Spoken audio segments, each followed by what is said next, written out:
Como levantar dinheiro barato para o investimento na sua operação. Eu sou Daniel Costa, CEO da 7-One. Somos um ecossistema de soluções para quem vende em plataformas e também para quem tem e-commerce próprio. Nesse vídeo você vai aprender a usar dinheiro de fora para colocar o seu negócio em outro patamar. Antes então de te contar essa história, eu quero que você se inscreva no canal e também dê o like e compartilhe com outro vendedor amigo seu que também precisa levantar dinheiro para a operação dele.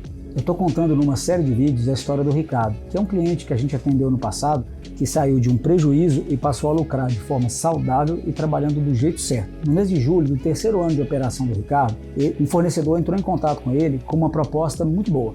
Era um lote de caixas organizadoras premium, que era uma linha que o Ricardo vendia bem, tinha alta margem, inclusive, estaria disponível em uma quantidade limitada, pelo um prazo de 48 horas, e o preço era 22% abaixo do mercado, isso era margem no bolso. Mas, porém, tinha que comprar à vista, e o Ricardo não tinha os 35 mil reais que era necessário.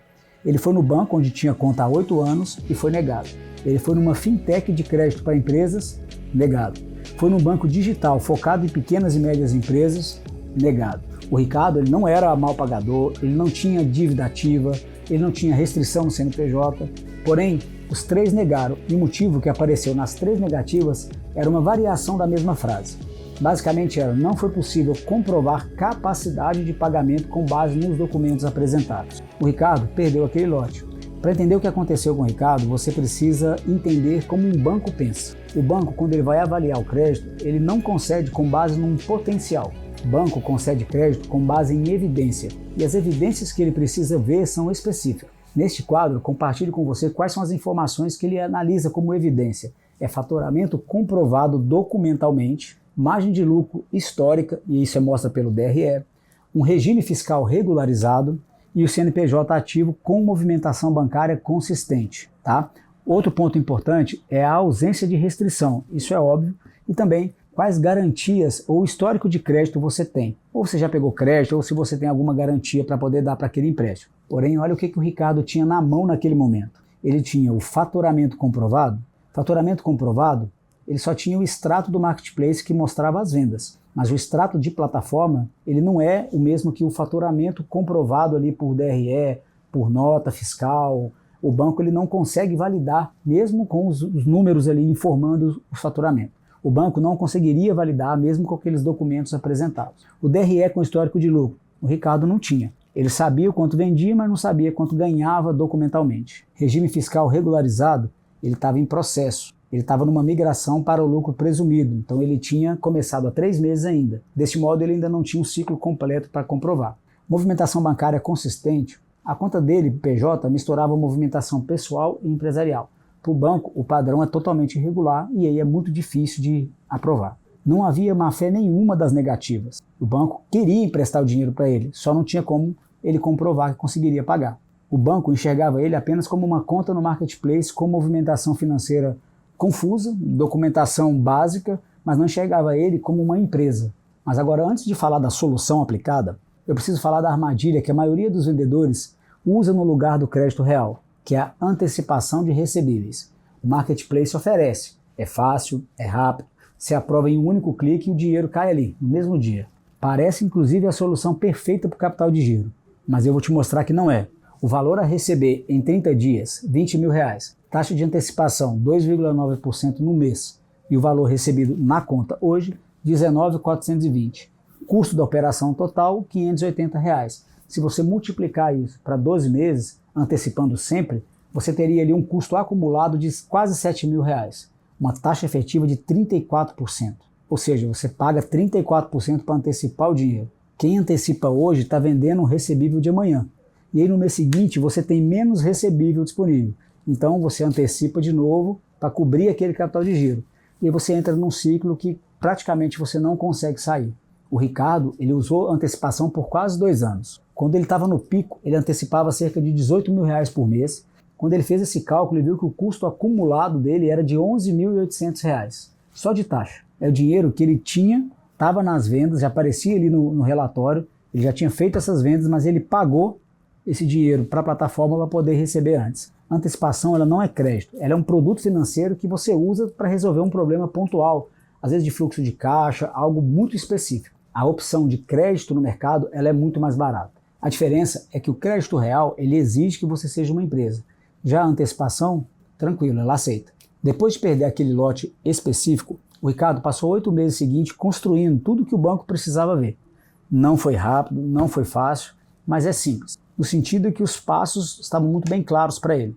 Nessa tabela você está vendo aqui os 4 passos que abriram o crédito para o Ricardo, que com certeza você vai conseguir fazer na sua operação também, tá? Primeiro passo, ele separou completamente as contas. Então ele tem uma conta exclusiva para PJ e a conta exclusiva para PF. Não há mais movimentação misturada. Todo recebimento que entra do Marketplace, por exemplo, está separado na conta PJ. Todo pagamento operacional também sai dessa conta. Simples. Aí a movimentação bancária ficou mais limpa. É o primeiro sinal que o banco conseguiu entender. O segundo passo, ele construiu uma DRE mensal com o contador. E aí ele passou a ter uma demonstração mensal do resultado que ele tinha mês a mês. Receita, custo, despesa, lucro operacional, lucro líquido, que é o mais importante. Então ele não tinha mais aquela planilha improvisada, ele tinha agora um documento formal, produzido por um contador. E isso mostra os números reais, isso também aumenta a credibilidade para o banco. Depois de 6 meses com o DRE dele bem consistente, ele já tinha um histórico que o banco conseguiria analisar. O terceiro passo foi quando ele completou a migração tributária.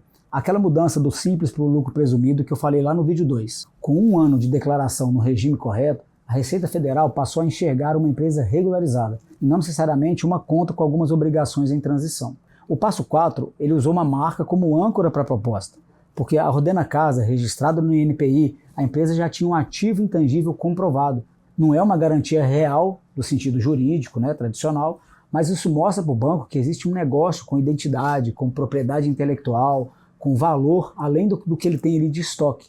Isso muda a percepção de risco da operação. E aí, 8 meses depois de perder aquela oportunidade de comprar um lote promocional, ele bateu na porta do banco novamente. E aí sim, com PJ limpa, DRE de 6 meses, o ano completo no regime, marca registrada como âncora ali, o crédito dele foi aprovado, com uma linha de crédito de R$60 mil, com juro de 1,9 ao mês, versus o que ele pagava de 2,9 só para antecipar. Além do crédito bancário convencional, existem outras para pequenas e médias empresas que a maioria dos vendedores não conhece. Geralmente, as linhas de créditos mais conhecidas são o Pronamp, são as linhas de crédito, às vezes, dependendo da sua operação, do BNDES. Além das linhas de créditos tradicionais, se você não tem ainda perfil para essa operação, a gente consegue fazer com você esse passo a passo, assim como o Ricardo, a gente também trabalha com a alavancagem através de carta de consórcio contemplada, no qual você já pode ter dentro de 30 dias o recurso, o dinheiro novo daquele capital que você vai comprar. Geralmente o custo efetivo total fica de 0,64 ao mês. Além dos próprios FGI, que são os fundos garantidores de investimento.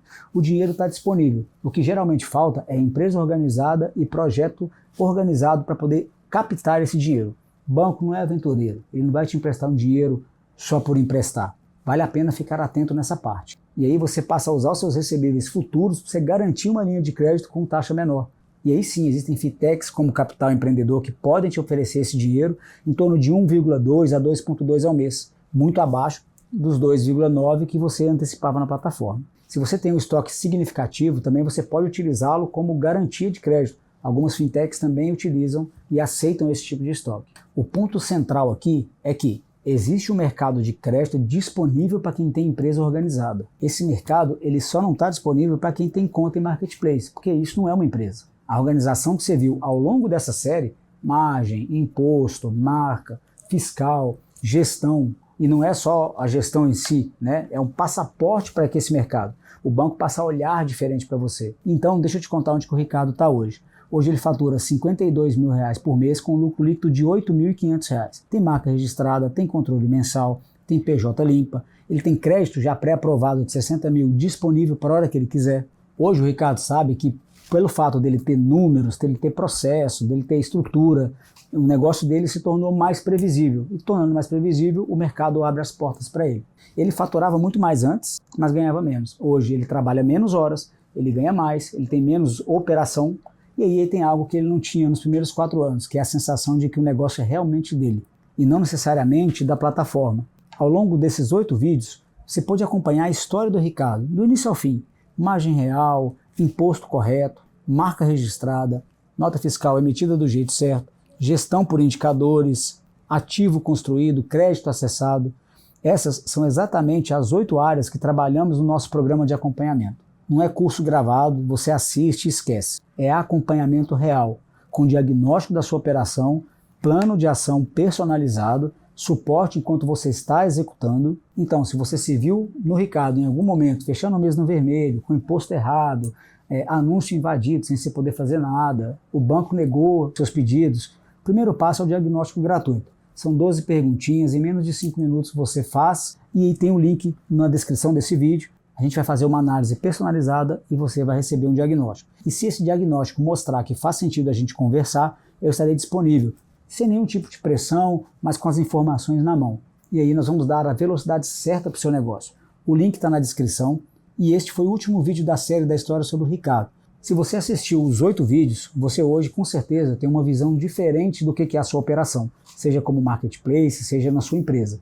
E aí eu quero deixar para você um convite. Curte esse conteúdo, comenta aqui quais foram os insights que você tirou, se inscreve no canal e, claro, compartilha para um outro amigo. Quem sabe você tem um outro Ricardo aí na sua rede de amigos. Lembre-se que a missão da 7-One é transformar vendedor em empresário do e-commerce. E aqui é o canal para isso.